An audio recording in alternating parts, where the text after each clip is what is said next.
오늘 우리에게 주시는 하나님 말씀은 갈라디아서 1장 1절에서 5절입니다. 사람들에게서 난 것도 아니요 사람으로 말미암은 것도 아니요 오직 예수 그리스도와 그를 죽은 자 가운데서 살리신 하나님 아버지로 말미암아 사도된 바울은 함께 있는 모든 형제와 더불어 갈라디아 여러 교회들에게 우리 하나님 아버지와 주 예수 그리스도로부터 은혜와 평강이 있기를 원하노라. 그리스도께서 하나님 곧 우리 아버지의 뜻을 따라 이 악한 세대에서 우리를 건지시려고 우리 죄를 대속하기 위하여 자기 몸을 주셨으니 영광이 그에게 세세토록 있을지어다. 아멘. 오늘부터 묵상할 본문은 갈라디아서입니다. 바울은 1차 전도 여행 때 비시디 안디옥과 이고니온, 루스드라와 더베에 복음을 전했습니다. 갈라디아 남부 지방에 교회들을 개척했는데요. 갈라디아 교회들로부터 심상치 않은 소식이 들려왔습니다. 유대주의자들의 가르침이 교회를 혼란케 한다는 소식이었습니다. 그들은 복음을 공격했습니다. 바울이 전한 은혜의 복음을 변질시켰는데요. 그들은 이방인이 구원받으려면 할례를 받고 율법을 지켜야 한다고 가르쳤습니다. 그래야 유대인들처럼 진정한 하나님의 가족이 될 수 있다고 주장했습니다. 이러한 거짓 복음에 넘어가서 할례 받는 사람들이 갈라디아 교회에 생겨났습니다. 그들은 또 바울의 사도성을 공격했습니다. 바울이 전한 복음과 다른 복음을 전하기 위해 깎아내린 것이 그의 사도권이었습니다. 바울은 예수님의 12 제자도 아니고 누구에게도 사도의 권위를 받은 적이 없는데 자칭 사도라고 말한다고 사기꾼이라고 주장한 것입니다. 바울이 사기꾼이 되면 바울이 전한 복음도 사기가 됩니다. 이러한 유대주의자들의 공격과 위협에 대응하기 위해 쓴 편지가 갈라디아서입니다. 바울은 서신의 처음부터 자신의 사도권과 은혜의 복음을 적었는데요. 본문을 통해 몇 가지 교훈을 살펴보고자 합니다. 첫째, 사명자 됨은 보내신 분께 달려 있습니다. 1절입니다. 사람들에게서 난 것도 아니요 사람으로 말미암은 것도 아니요 오직 예수 그리스도와 그를 죽은 자 가운데서 살리신 하나님 아버지로 말미암아 사도된 바울은 그의 사도가 된 것은 사람들이 시켜서도 아니요 사람이 맡겨서도 아니요 라고 말합니다. 두 번의 아니요로 바울이 강조하는 것은 자신의 사도직 자체에 있지 않습니다. 자신의 사도직이 사람에게 있지 않다는 것입니다. 바울의 사도됨은 베드로, 야고보, 바나바와 같은 사람들이 임명해서도 아닙니다. 예루살렘 교회나 안디옥 교회가 사도직을 준 것도 아닙니다. 유대주의자들의 주장처럼 스스로 사도가 된 것도 아닙니다. 오직 예수 그리스도와 하나님 아버지를 통해 사도가 되었는데요. 그는 하나님을 그를 죽은 자 가운데서 살리신 분으로 설명합니다. 바울의 복음과 사도직은 부활하신 주님과의 만남에서 출발하기 때문입니다. 사도행전 9장에 잘 나와 있습니다. 복음의 대적자 사울은 사람에게 임명받았습니다. 대제사장에게 파송받아 그리스도인들을 박해하려고 다메섹으로 향했습니다. 다메섹 도상에서 부활하신 예수님을 만납니다. 사울아 사울아 내가 어찌하여 나를 박해하느냐. 예수님은 박해자 사울을 친히 만나 주셨고 사도로 부르셨습니다. 사도행전 9장 15절입니다. 이 사람은 내 이름을 이방인과 임금들과 이스라엘 자손들에게 전하기 위하여 택한 나의 그릇이라. 그를 사도로 택하신 분은 예수님이십니다.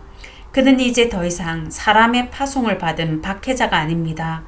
갈라디아 교회들을 세웠던 1차 전도 여행 때 바울을 파송한 교회는 안디옥 교회입니다만 그들은 성령의 뜻을 따랐을 뿐입니다. 사도행전 13장 2절에서 4절입니다. 성령이 이르시되 내가 불러 시키는 일을 위하여 바나바와 사울을 따로 세우라 하시니 이에 금식하며 기도하고 두 사람에게 안수하여 보내니라. 두 사람이 성령의 보내심을 받아 바울의 사도직은 하나님의 임명이라고 스스로 우기는 거짓말이 아닙니다.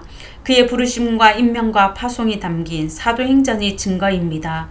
바울은 스스로 사도가 된 것도 아니고 사람이나 교회에 의해 사도가 된 것도 아닙니다. 오직 예수님과 하나님 아버지에 의해 사도가 된 것입니다. 사도라는 말은 보냄을 받은 자입니다. 보냄을 받은 자의 자격과 권위는 보내신 분에게 달려 있습니다. 보내신 이가 주시는 것입니다. 바울은 고린도전서 4장 3절에서 이렇게 말했습니다. 너희에게나 다른 사람에게나 판단받는 것이 내게는 매우 작은 일이라. 교회와 세상 법정에서 판단받는 것이 매우 작은 일이라고 말합니다. 조금도 문제가 되지 않는다고 말합니다. 이 말씀을 오늘 상황에 적용하면 이렇습니다. 갈라디아 교회들에게나 유대주의자들에게 나의 사도됨이 의심받는 것은 내게는 매우 작은 일이다. 왜입니까? 그의 사도됨의 근원은 보내신 분 하나님께 달려있기 때문입니다. 하나님이 임명하셨기 때문입니다. 사람이 부정한다고 그의 사도됨이 없어지는 것이 아닙니다. 사람들이 훼손시킨다고 그의 사도됨이 훼손될 수 없습니다. 그를 사도로 부르시고 보내신 분이 예수님과 하나님 아버지이시기 때문입니다. 바울을 사도로 부르심은 그가 자격이 있고 실력이 있어서가 아닙니다. 하나님이 그를 부르실 때 그는 박해자였습니다. 그의 손에는 그리스도인들의 피가 묻혀 있었습니다. 성도 여러분, 사명자의 사명자됨은 보내신 분께 달려 있습니다. 성도의 성도됨도 부르신 분께 달려 있습니다. 자격이 없다고 속삭이는 말에 넘어가지 마시기 바랍니다. 우리를 부르시고 보내신 분은 하나님이십니다. 나의 사명자됨이 흔들릴 때 오직 나를 부르시고 보내신 하나님 앞에 나아가시기 바랍니다. 그분의 음성에 귀 기울이시고 끝까지 사명자의 길 가시는 저와 성도님들 되시길 바랍니다. 둘째, 바울은 자신이 아니라 복음을 위해 변호했습니다. 자신이 개척한 교회들로부터 사도를 사칭한 사기꾼이라고 의심받는다는 말을 들었을 때 바울의 심정은 어땠을까요? 사도행전 13장 14장을 보면 갈라디아 지방에 복음을 전하기 위해 바울은 배를 탔습니다. 그 당시를 생각하면 배는 안전한 이동수단이 못 됩니다. 목숨을 건 항해길이었습니다. 배에서 내려서는 또 얼마나 걸었을까요? 걷고 또 걸었습니다.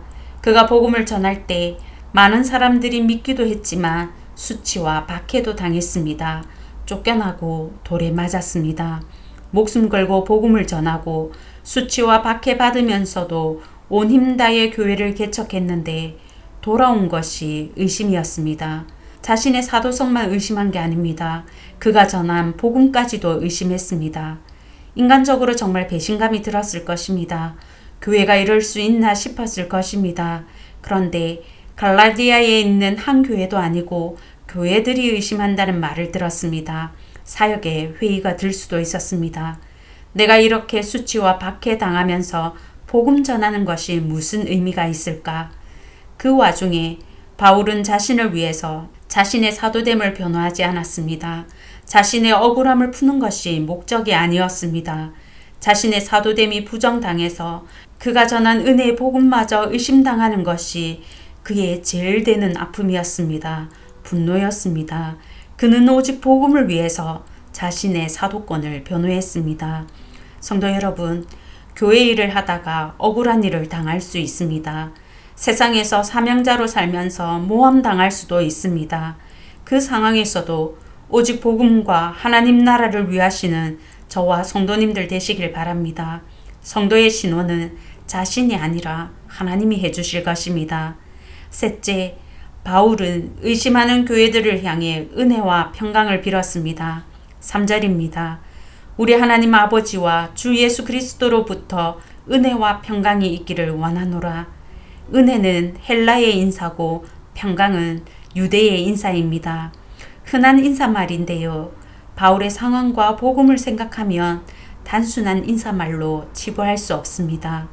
바울은 자신의 사도권과 자신이 목숨 걸고 전한 복음을 의심하는 배은망덕한 교회를 향해 은혜와 평강을 빌었습니다. 어떻게 그럴 수 있었을까요? 바울은 복음이 자격 없는 자에게 주시는 은혜의 선물인 것을 알았기 때문입니다. 자격을 따지면 그는 자격 없는 자였습니다. 예수 믿는 사람들을 마구 죽였던 사람이 바울입니다. 그 때문에 옥에 갇힌 사람, 박해받은 사람이 부지기수입니다. 그가 죄인 중에 괴수일 때 예수님이 그를 찾아오셨고 값없이 용서해 주셨습니다. 자격 없는 그에게 값없이 베풀어 주신 호의였습니다. 값싼 호의, 값싼 은혜가 아닙니다. 예수님께서 그의 죄를 대속하기 위해서 바치신 것은 예수님의 몸이었습니다. 생명이었습니다. 예수님의 생명을 값매길 수 있을까요? 너무나도 값비싼 은혜를 베풀어 주셨습니다. 바울이 먼저 잘못했다고 용서를 구했을 때 받은 은혜가 아닙니다. 예수 이름 부르는 자들을 잡아 가두겠다고 격앙되어서 씩씩거리며 갈 때 예수님이 먼저 찾아오셨습니다.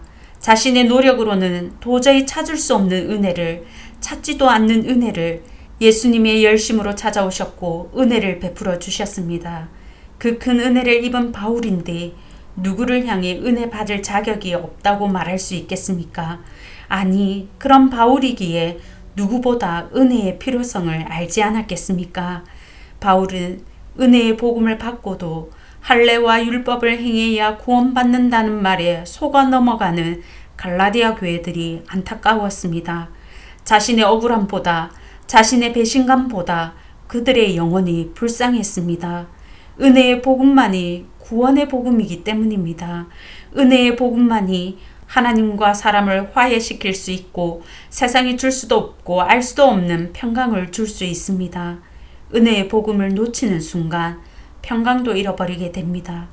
바울은 거짓 복음 때문에 평강을 잃고 혼란스러운 갈라디아 교회들이 복음의 은혜를 붙잡고 평강하기를 빌었습니다.